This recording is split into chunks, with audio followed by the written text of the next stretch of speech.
Década infame.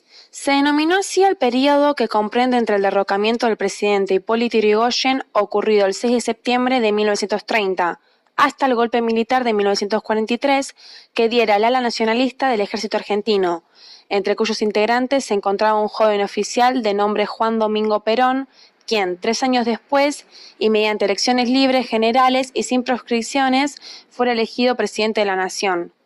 Este periodo infame, que se extiende algo más de 10 años, estuvo signado por los efectos de la terrible crisis económica, producto de la caída de la Bolsa de Nueva York, desempleo masivo, fraude patriótico, persecución política de opositores, entrega de recursos y impuestos estratégicos de nuestra economía a través del pacto Roca-Runciman, etc.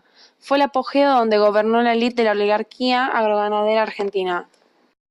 El fraude patriótico. Luego del golpe de Estado de 1930, dirigido por el general José Félix Uriburu, comenzó el periodo de la historia argentina, la década infame. Una de las principales infamias ocurridas fue el fraude patriótico. La dictadura militar de Uriburu era autoritaria, por lo cual no logró mantenerse en el poder por mucho tiempo. En 1931 se realizó la convocatoria a elecciones en todo el país, pero tomando los recaudos para que el radicalismo no pudiera triunfar. Para asegurarse el control de la situación, los grupos oligárquicos impulsaron hasta 1943 la práctica sistemática del fraude electoral y de la persecución de los opositores. ¿Por qué fraude patriótico?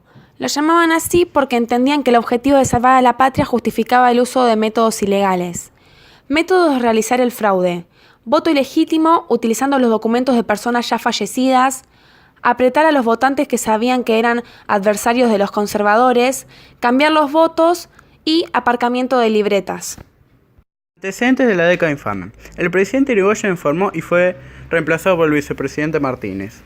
El radicalismo está dividido entre personalistas, irigoyenistas y antipersonalistas. A nivel mundial había una verdadera crisis económica causada por la caída de la bolsa de Wall Street.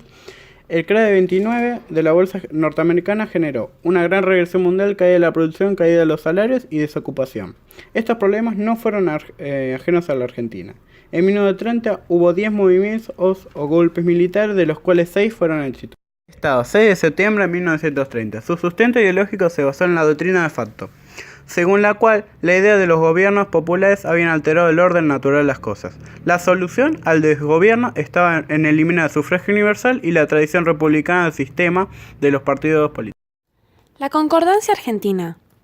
La Concordancia fue una alianza política formada en el año 1931 entre el Partido Demócrata Nacional, también conocido como Partido Conservador, la Unión Cívica Radical Antipersonalista y el Partido Socialista Independiente, que gobernó el país durante la llamada década infame entre 1932 y 1943, a través de los presidentes Juan P. Justo, Roberto M. Ortiz y Ramón Castillo, que debió completar el periodo por muerte del presidente Ortiz.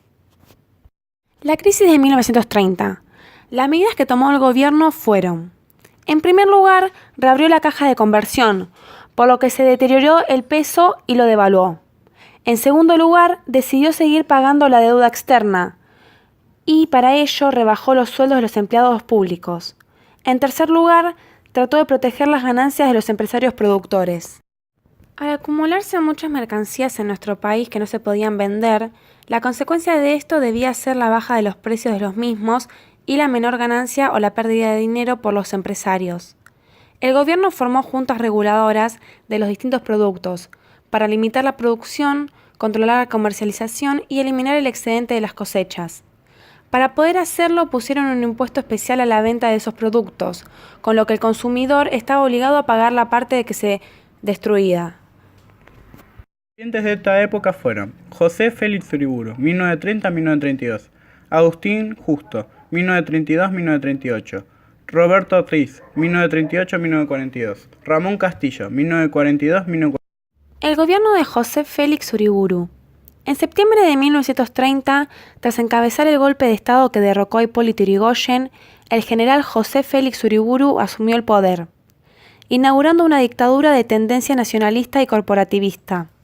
De esta manera, fue interrumpido el orden democrático y se instauró, bajo el mandato de Uriburu, un nuevo tipo de Estado donde perdieron vigencia las instituciones republicanas de corte liberal. La presidencia de Agustín P. Justo. Agustín P. Justo gobernó la República Argentina entre 1932 y 1938. Durante su presidencia, el Estado asumió un papel cada vez más activo e intervino en la economía, atenuando los efectos negativos de la crisis mundial de 1930. Sin embargo, durante el mandato de Justo, se destacaron los escándalos de corrupción y la puesta en práctica del fraude electoral, que excluyó a las mayorías de la participación política. Los gobiernos de Ortiz y Castillo. Los gobiernos de Roberto M. Ortiz, 1938 a 1942, y Ramón S. Castillo, 1942 a 1943, presentan importantes líneas de continuidad con respecto al mandato de Agustín P. Justo. Sin embargo, en este periodo se produjeron cambios, vinculados especialmente con la inserción del país en una nueva coyuntura internacional, marcada por el inicio de la Segunda Guerra Mundial. Esas continuidades y cambios generaron divisiones en los sectores gobernantes, que los militares buscaron resolver con un nuevo golpe de Estado que puso fin al régimen de la Concordancia.